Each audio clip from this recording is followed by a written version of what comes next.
tugas kelompoknya apa akan menjelaskan sebentar lagi ya. Baik anak-anak, untuk tugas kelompoknya ya terdiri dari 5 kelompok, satu kelompok anggotanya 2 orang ya. Langsung Bunda bagi saja ya. Wahyu dengan Zidan, Virgi dengan Aisyah, Evita dengan Andini, Nasita dengan Naya, dan Dea dengan Bibit ya. Tugas kelompoknya apa? Kalian mengidentifikasi ya sebuah gambar peta buta ya, peta buta Indonesia ya. Nanti kalian diinstruksikan untuk mencari tahu ini pulau apa, ini pulau apa, ini pulau apa. Tuliskan ya, tuliskan hasil identifikasi kalian. Boleh melihat atlas ya, dan diwarnai sedemikian rupa sehingga menjadi gambar yang menarik. Paham? Paham ya? Jadi tugasnya ada 2. Yang pertama adalah tugas mandiri mengerjakan buku paket halaman 165. Yang kedua asesmen kelompok yaitu mengidentifikasi peta buta negara Indonesia ya, kemudian diwarnai ya Nana ya. Ada ditanyakan? Tidak ada. Kalau begitu Bunda akan bagikan akhirnya sekarang ya. Ini angket untuk tugas kelompoknya yang Bunda bagikan sekarang, nanti dikerjakan setelah mengerjakan latihan di buku paket ya.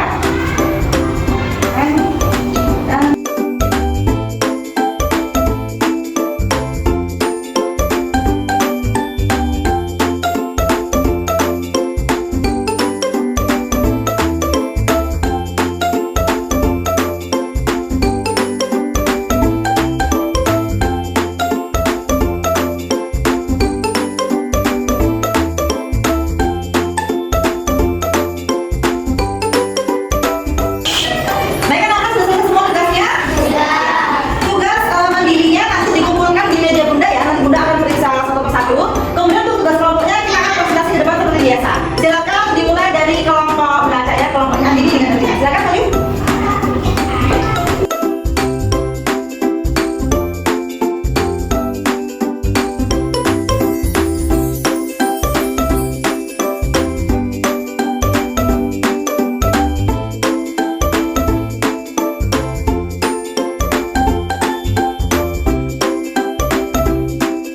Nah, baiklah anak-anak, materi pembelajaran IPS kita pada hari ini sudah selesai. Tadi kita sudah membahas materi, sudah tanya jawab, kemudian sudah kerja kelompok, sudah asesmen ya. Kira-kira masih ada yang mau tanyakan lagi nggak?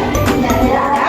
Kalau tidak ada, sekarang saatnya kalian mengisi angka refleksi yang akan Bunda berikan. Seperti biasa kalian mengisinya dengan perasaan kalian yang sebenarnya sesuai dengan keadaan kalian ketika mengikuti pelajaran berlangsung ya. Refleksinya sudah selesai? Sudah, bisa Bunda ambil kembali ya. Sudah, terima kasih. Baiklah anak-anak, materi kita mata pelajaran IPS tentang Indonesia sudah selesai ya. Jadi apa yang bisa kita simpulkan? Yang pertama adalah Indonesia merupakan negara kepulauan, disebut sebagai negara maritim dan agraris ya. Yang kedua, kita sudah bisa membaca peta, apa-apa saja yang ada pada peta. Baik anak-anak, sebelum kita mengakhiri pembelajaran kita pada hari ini, Bunda ingin mengingatkan kembali ya, kita hidup di negara Indonesia, harus menjunjung tinggi kebiasaan adat istiadat yang ada di Indonesia sesuai dengan daerah yang kita tinggali. Baiklah anak-anak, untuk mengakhiri pembelajaran kita pada hari ini, marilah kita berdoa. Semoga ilmu yang kita pelajari hari ini dapat bermanfaat. Berdoa dimulai. Selesai. Terima kasih. Wassalamualaikum warahmatullahi wabarakatuh.